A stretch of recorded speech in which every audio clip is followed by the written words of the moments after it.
Bonjour à toutes, bonjour à tous. Heureux de pouvoir continuer cette série de vidéos sur la vie du disciple. C'est vrai qu'on a eu quasiment plus d'un mois d'interruption, mais donc on bénit le Seigneur de ce que nous pouvons recommencer. Voilà. Pour rappel, bref rappel, nous avons vu dans la précédente vidéo l'importance de la parole de Dieu dans la vie du croyant. Et on a aussi donné quelques conseils pour la lecture de la parole de Dieu. Aujourd'hui, on veut commencer l'étude.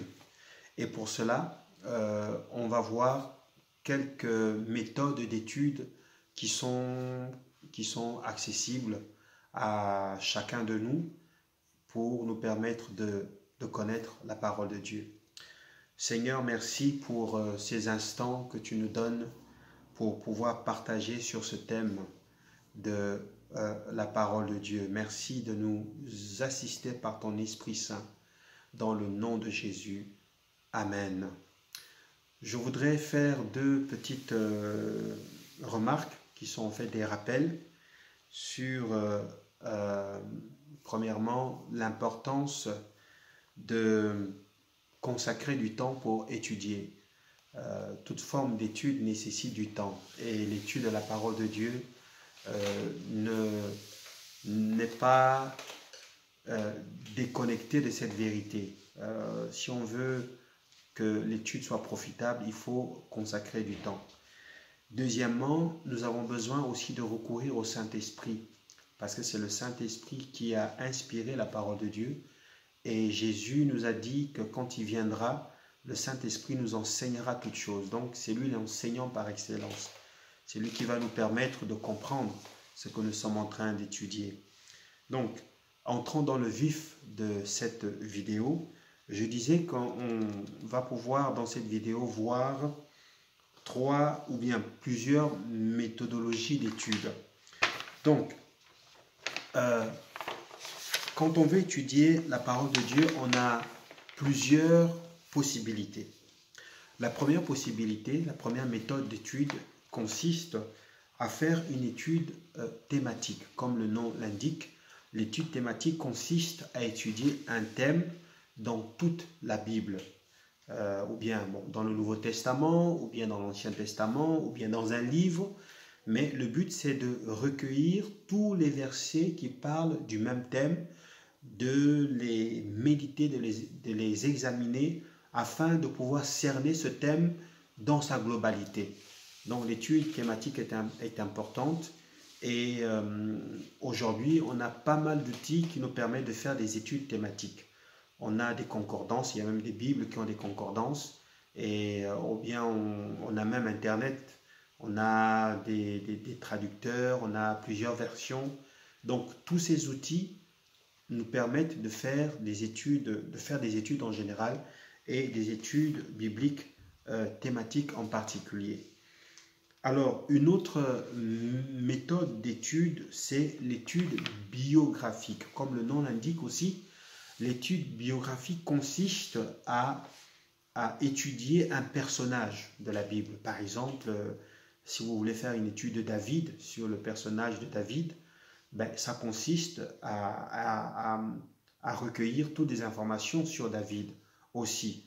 Donc, dans l'étude thématique, on va voir la naissance de David, si la Bible en parle, on va voir sa famille, on va essayer d'étudier sa vie, ce qu'il a réalisé, s'il a écrit quelque chose, quelle a été son œuvre, comment il est mort, si la Bible en parle, est-ce qu'il avait un message,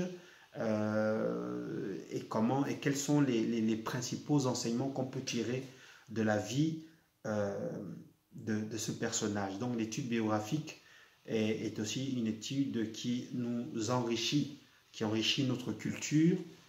La Bible est un livre qui regorge de beaucoup de personnes et donc si on fait une étude approfondie sur un personnage, c'est toujours intéressant.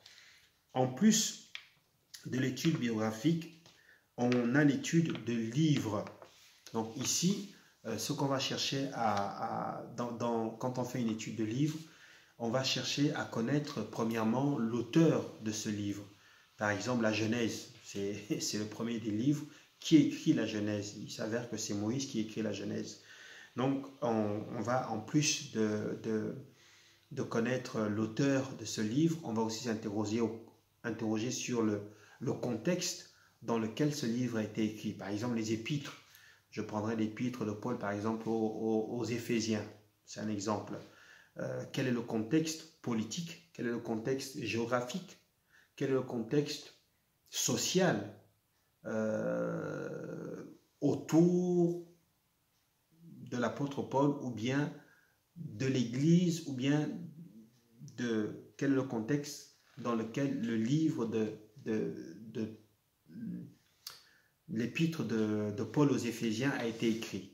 Donc, en faisant une étude de livres, ce sont ce genre d'informations qu'on va aller chercher.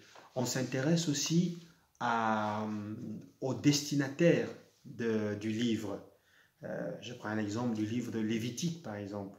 Lévitique est un livre de l'Ancien Testament qui a été écrit, je pense, aussi par Moïse, et qui est destiné en tout premier lieu aux enfants d'Israël, donc aux Juifs. Et dans le livre de Lévitique, il y a tout plein de lois, et donc ce sont des lois que Dieu a données à son peuple.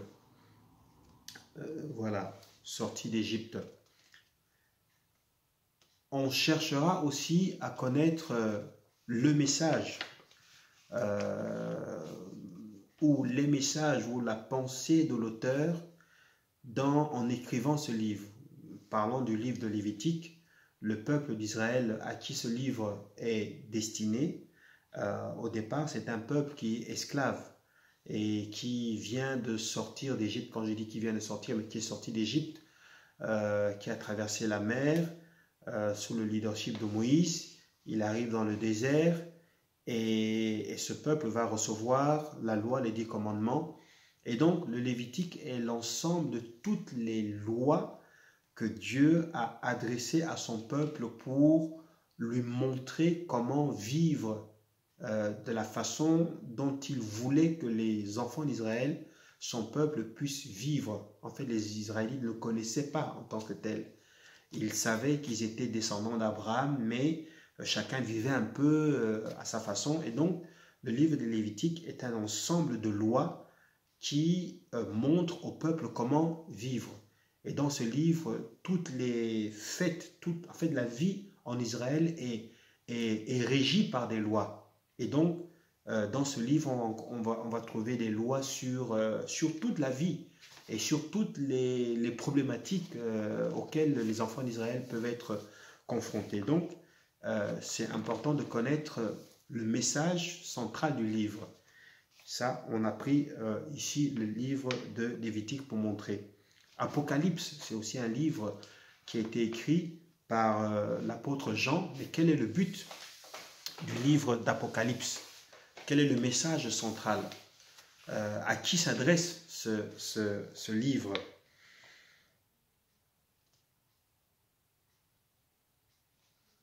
Voilà les informations qu'on peut mettre en évidence quand nous faisons une étude de livres.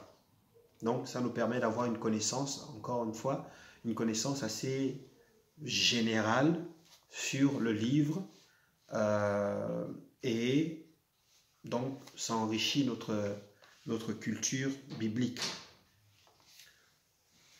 Alors, en plus de l'étude de